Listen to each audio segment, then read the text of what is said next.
ꯃꯌꯥꯝꯒꯤ ꯅꯨꯡꯉꯥꯏꯅꯕꯒꯤꯗꯃꯛ ꯂꯩꯖꯔꯤꯕ ꯃꯈꯜ ꯃꯊꯦꯜ ꯃꯅꯤꯄꯨꯔ ꯆꯦꯅꯦꯜꯅ ꯃꯌꯥꯝꯕꯨ ꯏꯀꯣꯛꯅꯣꯅ ꯈꯣꯏꯔꯨꯝꯖꯔꯤ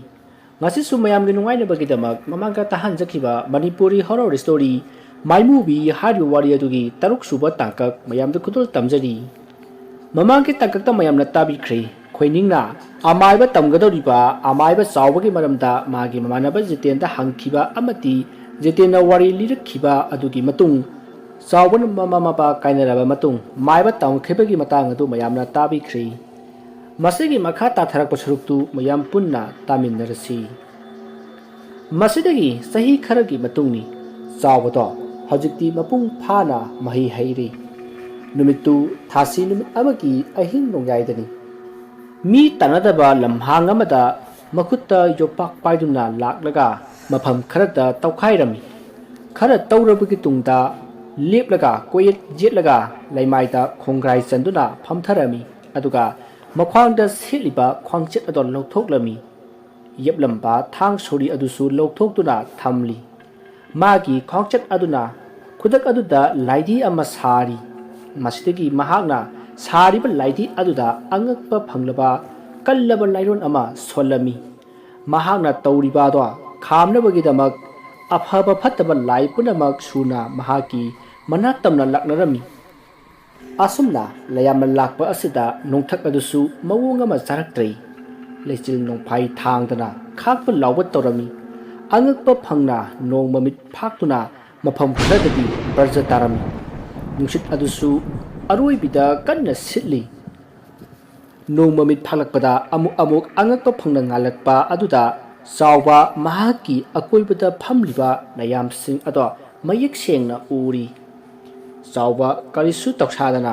महाकी तौफम थोकबा अदुदा अदुम तौदुना लई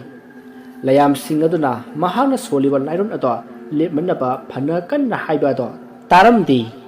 मदुदगी महाक लाइधी अदुदा लाइरोन सोनबा लोइरबगी मतुंग महाकी ओइगी खुनौबी अदो कक्तुना लाइरी अदुगी मथबाक मपादा लोसिल्लमी अदुगा मसादगी चेंथरकलिबा ई अदुसु लाइदी अदुगी मसा अदो पुंगलुप लुपना थाधरमी मसिदगी लाइरोन सोन सोंदुना लाइदी अदुबु अमुक फुंजिन खिरमी महागना असुमना तौखिबा सिदा लयाम सिंह अदो उपाय लेतदुना मागी मागी मसाई गोलदा हन्नख्रे लयाम पुंबा हन्नख्रबगी तुंगदा महागसु मयुमदा हलकले मयुम हलकलबसु महागदी मई पूजा तौदुना Larry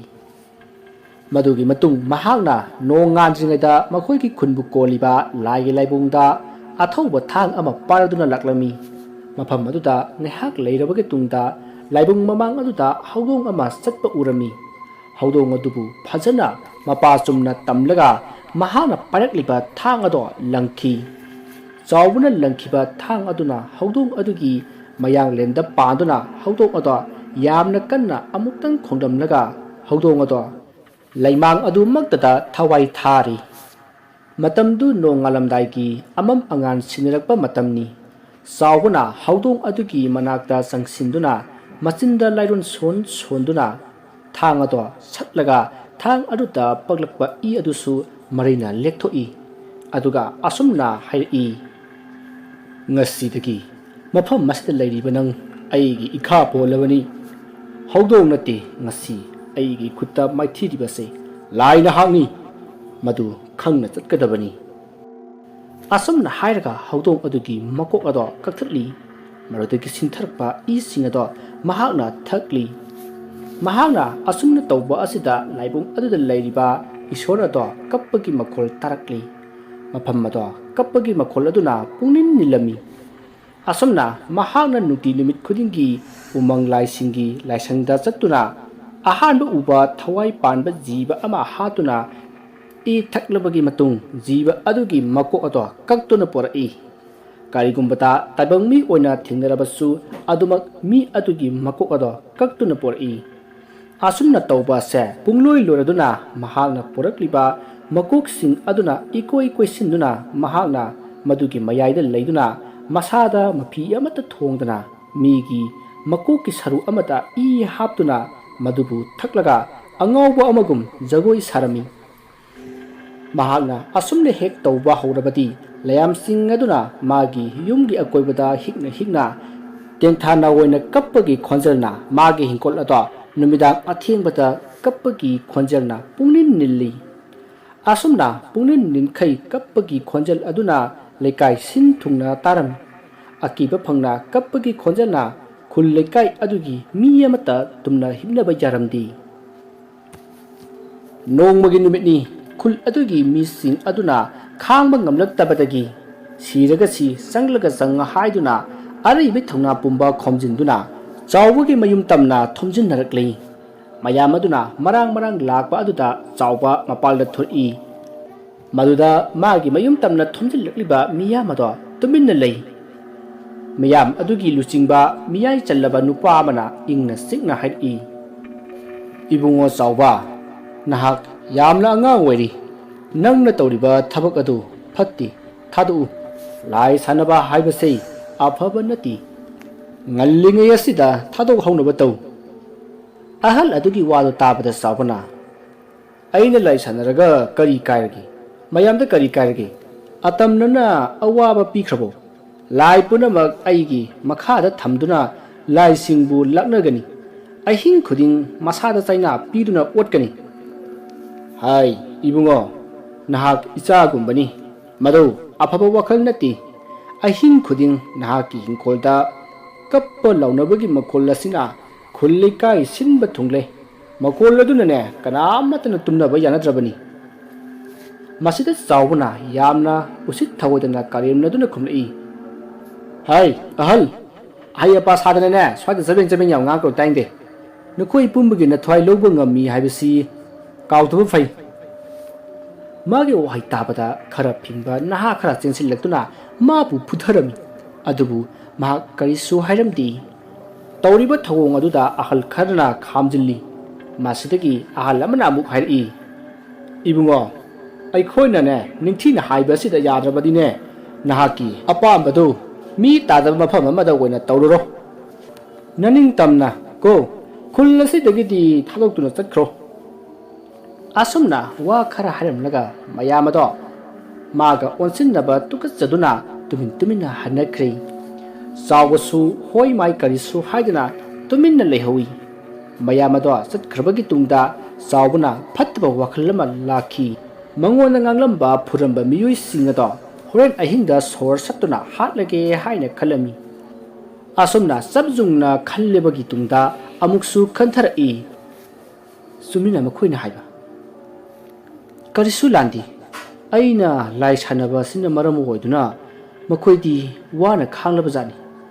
aibu kidana tumina lesinba soidana oiramgani ngahan makhai moina imonda hajibado karigi aina maral lejidaba makoida laman khumgani aina laman khumgadabadi suknagi lai sindudani makoina aigi thamoi machet tana kahenkhibani fare ai ngasi mak khullese thadok tuna chalaki asam na tawna numit adugi numidangda chawba mahaki lai sanabagi pojom yomduna khul adubu thadok lamlaga mahaki pokna phom khungang khangabokta lakhi mafam masida numit kharanidi icham chamba miyu yamagumna ingkhol koiduna mana masing thaduna laikhi marak tasu migi laiwok tilokpa yarakpada lai khoirom birami aruba laiwok aduna sathina naraba sidubugi matam tharabaga leiraba amaibana amatana layengba ngamdraba anaba kaya magi masaktang ubada phaba ngamlami asumna chawba hojikti lai punamak khudum chanba ngamle mahaki ningjariba pandam phanglabada chawbagi wakhal ado asuki matik nungaibagi pandom lomle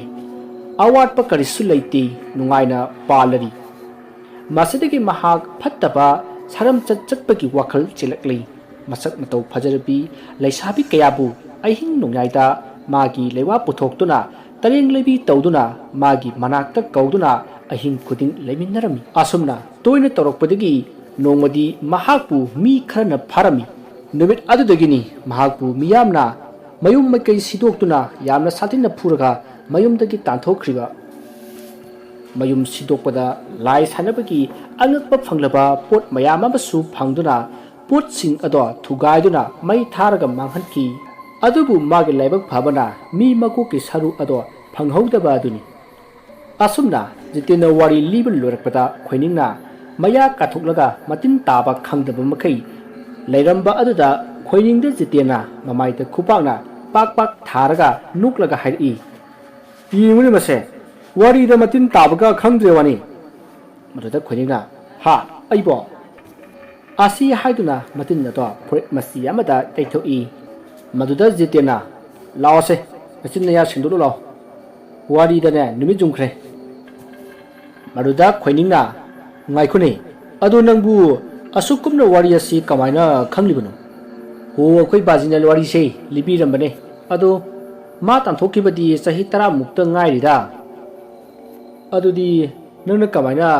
ꯃꯥꯏꯕꯗ ꯀꯛꯆꯤꯡꯗ ꯂꯩ ꯍꯥꯏꯕꯗꯤ ꯈꯪꯉꯤꯕ ꯅꯣꯡꯃ ꯀꯛꯆꯤꯡꯗ ꯊꯕꯛ ꯑꯃꯒꯤ ꯆꯠꯄꯗ ꯊꯦꯡꯅꯔꯛꯄꯅꯦ ꯑꯩꯅ ꯑꯗꯥꯏꯗ ꯂꯩꯕ ꯃꯤ ꯑꯃꯗ ꯍꯪꯕꯗ ꯃꯥꯗꯣ ꯍꯤꯡꯈꯣꯜ ꯂꯩꯔꯒ ꯃꯌꯨꯝ ꯁꯥꯗꯅ ꯂꯩꯕꯅꯦꯅ ꯍꯥꯏ ꯀꯅꯄꯣꯟꯇꯦ ꯅꯆꯤꯟ ꯁꯦꯡꯉꯨꯁꯨ ꯂꯥꯛꯑꯣ ꯅꯪ ꯊꯤꯕꯤꯔꯝꯃꯒꯦ ꯑꯗꯨꯒ ꯃꯁꯥꯗꯨꯗ ꯎꯅꯔꯒꯅꯦ ꯃꯁꯥꯗ ꯑꯗꯨꯝ ꯍꯪꯉꯨ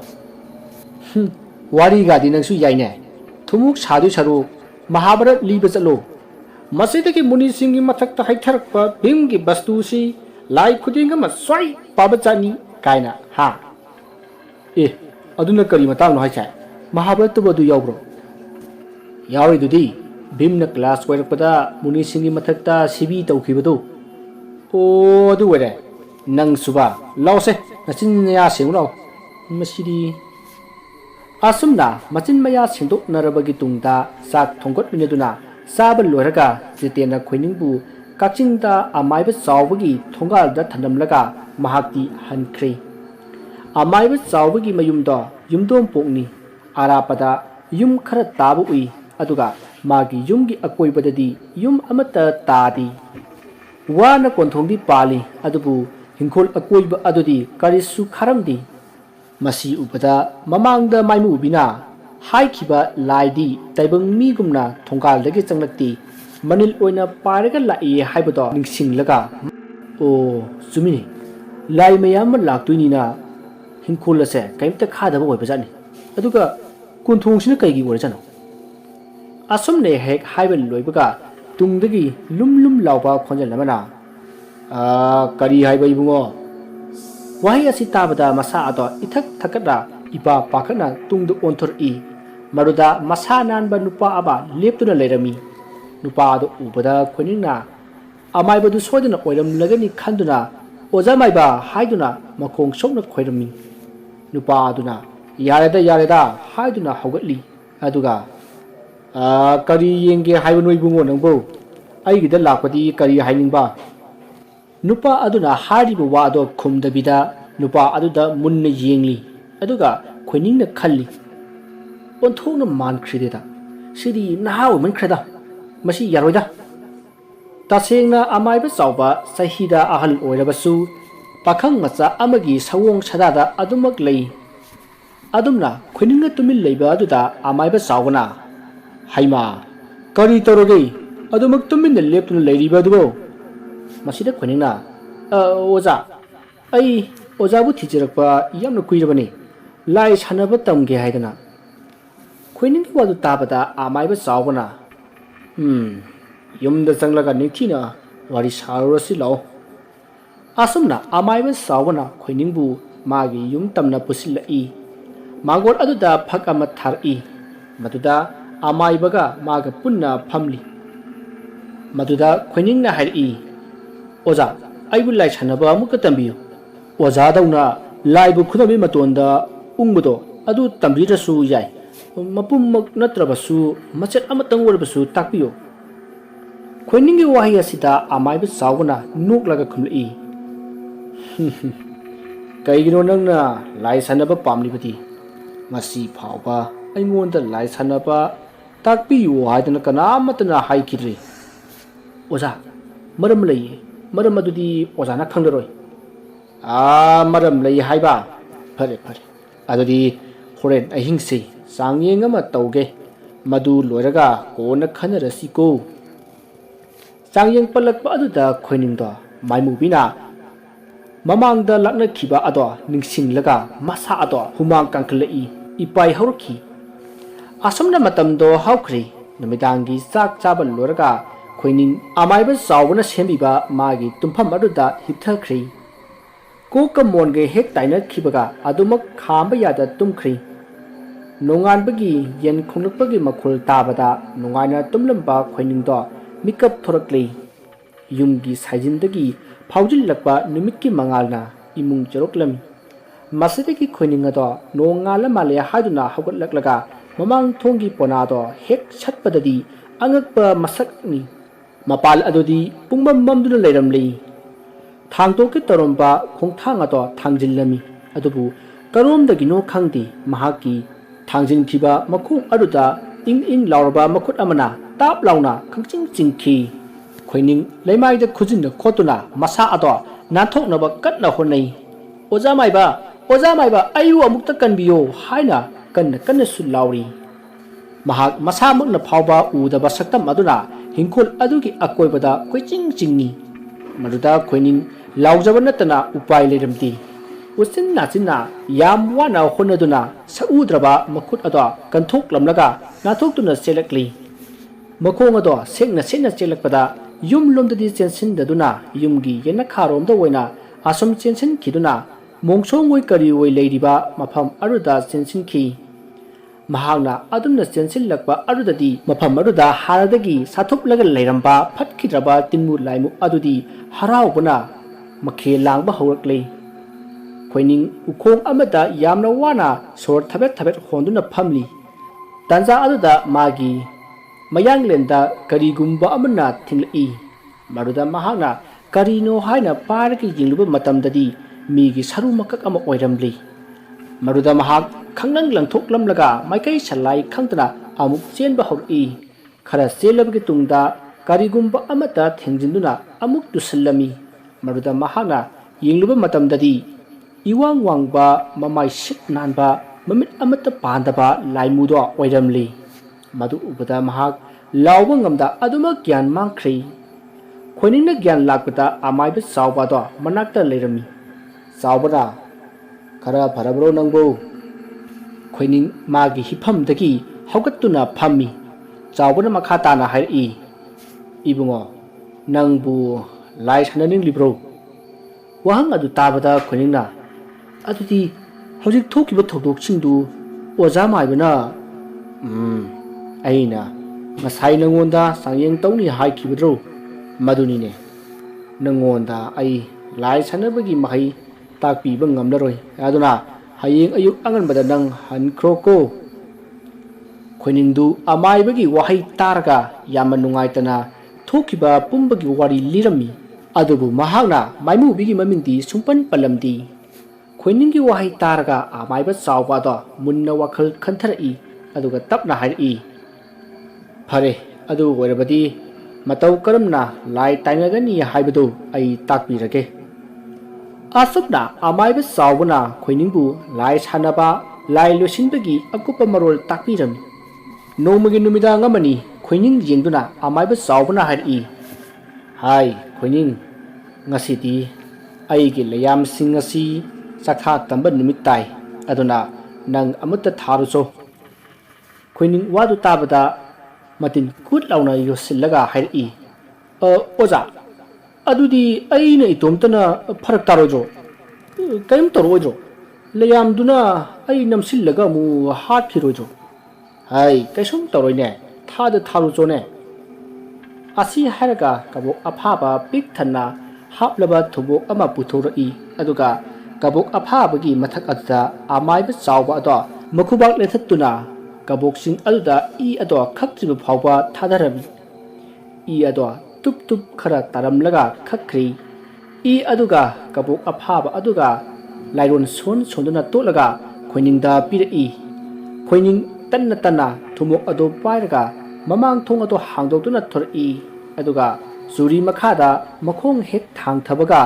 हानदगी अकोइबदा लेरंबा लाइसिंग अदो खंगयोम योमसिलकलमी मंगोंदा लयाम अदुना योमसिलकपगी साहुम अदुदा मखुना पारिबा थुमुक अदो लैमाइदा खंगथा थादरगा जुरी मखा अदुदा थुकटपे हेमनखिबना मंगलगा जुरी मखा अदुदा फमथरगा तुमिन्ना लई लयाम सिंग अदुना लैमाइदा चाइथोकलगा लेरिबा कबोक सिंग अदो ꯃꯨꯟꯅ ꯃꯨꯟꯅꯗꯨꯅ ꯁꯥꯟꯅꯔꯤ ꯈꯣꯏꯅꯤꯡꯅ ꯆꯪꯃꯜꯂꯛꯇ꯭ꯔꯕ ꯑꯗꯨꯗꯗꯤ ꯆꯥꯎꯕꯗꯣ ꯃꯁꯥꯗ ꯆꯤꯡꯅꯔꯗꯨꯅ ꯃꯄꯥꯟꯗ ꯊꯣꯛꯂꯛꯏ ꯈꯣꯏꯅꯤꯡꯅ ꯂꯩꯔꯝꯂꯤꯕ ꯃꯇꯧ ꯑꯗꯨꯗ ꯄ꯭ꯔꯞ ꯄ꯭ꯔꯞ ꯆꯪꯁꯤꯟꯗꯨꯅ ꯈꯣꯏꯅꯤꯡꯒꯤ ꯂꯋꯥꯏꯗ ꯂꯩꯋꯥ ꯑꯃ ꯁꯣꯜꯂꯒ ꯀꯥꯝꯊꯕꯤꯔꯝꯃꯤ ꯃꯗꯨꯗꯒꯤ ꯈꯣꯏꯅꯤꯡꯗꯣ ꯐꯨꯡꯒꯠꯂꯝꯕ ꯁꯣꯔ ꯑꯗꯣ ꯍꯟꯊꯔꯛꯂꯝꯃꯤ ꯑꯁꯨꯝꯅ ꯈꯣꯏꯅꯤꯡ ꯑꯗꯣ ꯑꯃꯥꯏꯕ ꯆꯥꯎꯕꯅ ꯏꯃꯨꯡꯗ ꯄꯨꯁꯤꯜꯂꯛꯂꯝꯃꯤ ꯃꯗꯨꯗ ꯑꯃꯥꯏꯕ ꯆꯥꯎꯕꯅ ꯈꯣꯏꯅꯤꯡꯅ ꯀꯤꯕꯗꯣ ꯈꯔ ꯐꯅꯕꯒꯤꯗꯃꯛꯇ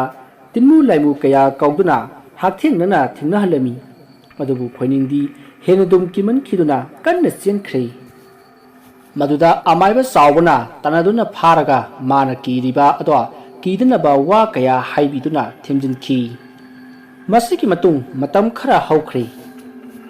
ꯅꯣꯡꯃꯗꯤ ꯈꯣꯏꯅꯤꯡꯗꯣ ꯑꯃꯥꯏꯕ ꯆꯥꯎꯕꯒꯤ ꯑꯀꯤꯕ ꯐꯪꯂꯕ ꯂꯥꯏ ꯁꯥꯟꯅꯕꯒꯤ ꯑꯃꯗ ꯌꯥꯎꯍꯜꯂꯝꯃꯤ ꯂꯌꯥꯝꯒꯤ ꯁꯞꯇ꯭ꯔ ꯑꯗꯣ ꯇꯥꯕꯗ ꯈꯣꯏꯅꯤꯡ ꯑꯗꯣ ꯀꯤꯃꯟꯈꯤꯕꯅ ꯃꯄꯥꯜ ꯊꯣꯛꯆꯤꯜꯂꯝꯃꯤ ꯑꯁꯨꯝꯅ ꯈꯣꯏꯅꯤꯡꯅ ꯂꯥꯏ ꯁꯥꯟꯅꯐꯝ ꯑꯁꯤꯗ ꯃꯄꯥꯜ ꯊꯣꯛꯆꯤꯜꯂꯛꯄꯗꯒꯤ ꯂꯥꯏ ꯁꯥꯟꯅꯕ ꯑꯗꯣ ꯀꯥꯏꯔꯝꯃꯤ ꯃꯇꯧ ꯑꯁꯤꯗ ꯑꯃꯥꯏꯕ ꯆꯥꯎꯕꯗꯣ ꯃꯩ ꯍꯧꯅ ꯁꯥꯎꯈꯤ ꯈꯣꯏꯅꯤꯡꯕꯨ ꯊꯤꯅ ꯉꯥꯡꯗꯨꯅ ꯃꯥꯒꯤ ꯃꯄꯣꯠ ꯃꯆꯩ ꯄꯨꯝꯅꯃꯛ ꯁꯨꯃꯥꯡꯗ ꯂꯪꯊꯣꯛꯇꯨꯅ ꯆꯠꯈ꯭ꯔꯣ ꯍꯥꯏꯅ ꯑꯊꯦꯡꯕ ꯑꯍꯤꯡ ꯑꯗꯨꯗ ꯃꯄꯥꯜꯗ ꯏꯟꯊꯣꯛꯄꯤꯔꯝꯂꯒ ꯊꯣꯡ ꯂꯣꯟꯁꯤꯟꯈ꯭ꯔꯦ ꯑꯀꯣꯏꯕ ꯑꯗꯨꯗꯅ ꯂꯌꯥꯝꯅ ꯃꯥꯕꯨ ꯆꯥꯗꯧꯒꯤ ꯌꯦꯡꯂꯒ ꯂꯩꯔꯤ ꯋꯥꯔꯤ ꯑꯁꯤꯒꯤ ꯇꯔꯨꯛ ꯁꯨꯕ ꯇꯥꯡꯀꯛ ꯃꯇꯥꯡ ꯑꯁꯤꯗ ꯂꯣꯏꯖꯔꯤ ꯃꯊꯪꯒꯤ ꯇꯥꯡꯀꯛꯇ ꯀꯔꯤ ꯀꯝꯗꯧꯕꯒꯦ ꯍꯥꯏꯕꯗꯨ ꯃꯌꯥꯝ ꯄꯨꯟꯅ ꯉꯥꯏꯃꯤꯟꯅꯁꯤ ꯃꯌꯥꯝꯕꯨ ꯑꯔꯣꯏꯕꯗ ꯑꯃꯨꯛꯀ ꯍꯟꯅ ꯈꯣꯏꯔꯨꯝꯖꯔꯤ